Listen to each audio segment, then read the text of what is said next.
Millions of Americans are starting the year with a raise. Minimum wage just went up in 19 states and dozens of cities. Supporters say it's overdue help for workers, but critics warn of higher costs and fewer jobs. Alicia Acuna reporting live from Denver, Colorado, one of the states raising that wage. Hi, Alicia. Hi, Griff. Yeah, exactly right. I'm sitting in one of those states. Colorado raised its minimum wage by 35 cents. So as of yesterday, it's $15.16. And Denver's is up too at $19.29. And that's not even the highest city out there. Take a look at the states.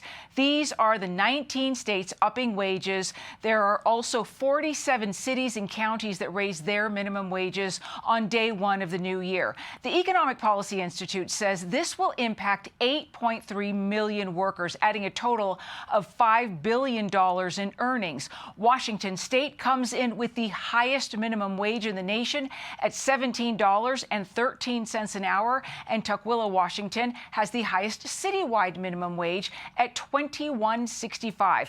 The reasons behind the changes vary and pushed by both Democrats and Republicans. In places like Denver, it's automatic and based on the Consumer Price Index for urban wage earners and clerical workers.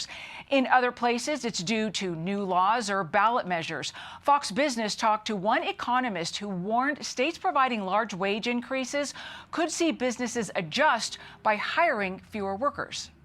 And I suspect in states where we're going to see large minimum wage increases in 2026, I would expect to see a slowdown in the hiring of the least educated, least skilled, most vulnerable workers in those states. Alaska, Florida, and Oregon will see their wages increase later in the year.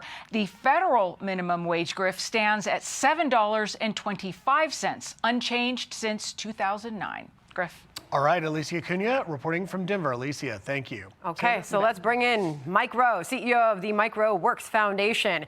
Mike, good to see you. I thought of you when I saw this, and I thought, what do you say about raising the minimum wage? Is that good for business? Does that boost jobs and employment? Your take. Obviously, I'm not an economist. Personally, I'm with that guy, Michael Strain. I think the unintended consequences that surround these kinds of things are undeniable.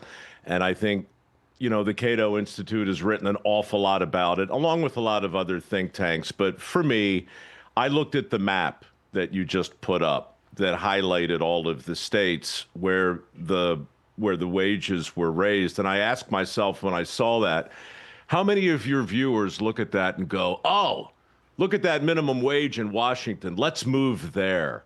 Oh, look at that minimum wage up in Maine. Let's go there. That's great. My foundation exists to teach skills to people who are so focused on going so far beyond the minimum that, to be honest, I think it kind of disqualifies me from mouthing off too much on the topic. But since you asked, I will say that life just has to be about more than pursuing the lowest common denominator. I think that's fair enough. And there are a lot of differing takes, and it varies by economists on whether or not this is good for promoting jobs and growth in the employment in the jobs force. This is President Trump's take back in 2024. Rather interesting where he falls on this. Listen. Let me give you the downside, though. Yeah. In California, they raised it up to a very high number, and your restaurants are going out of business all over the place. The population is shrinking. It's had a very negative impact. But there is a level at which you could do it, absolutely. Places are so different. Mississippi and Alabama and great places are very different than New York or California. I mean, in terms of the cost of living and other things. So the Trump administration's take is pro-growth policies. If we promote growth, then naturally wages will go up, employment will go up, and workers will get back to work. So, Mike, 2026, Happy New Year. Where do you see the biggest jobs growth opportunities in the new year?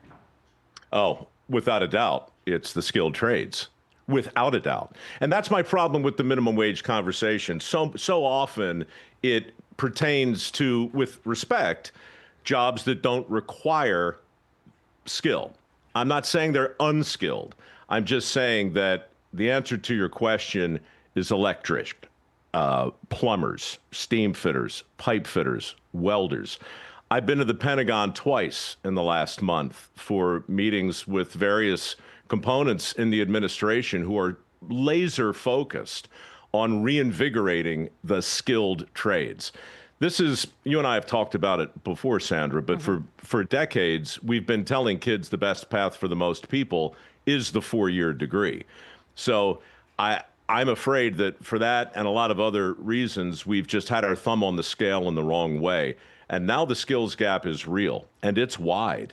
And I'm not just talking to companies who have a big skilled workforce. I'm talking to investment banks. I'm talking to CEOs in the C-suite who really don't have anything to do with the skilled trades directly, but who manage many billions of dollars in different portfolios. And the people who run those companies, they're desperate. The real opportunities today, electricians with a year of training I've met countless numbers of these guys. They're making $180,000, $200,000 a year. I just got a tour of a data center in Plano.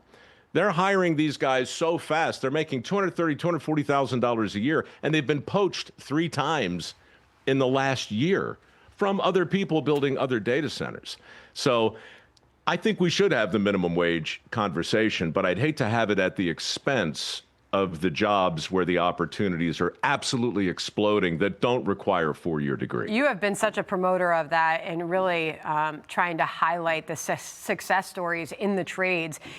In addition, the MikeRoweWorks Foundation, 18th year now. I feel like we've been talking about this for 18 years now, Mike. Congratulations to you. You're planning to give away $10 million in work ethic scholarships this year. We're going to do it. What are you incentivizing? We're going to do it. Yeah.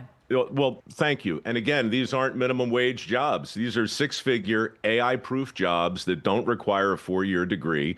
We've raised more money this year than we have really in the last 5, precisely because the headlines have caught up to our mission. And the evidence demands a verdict. And it's not about the minimum. It's about the maximum.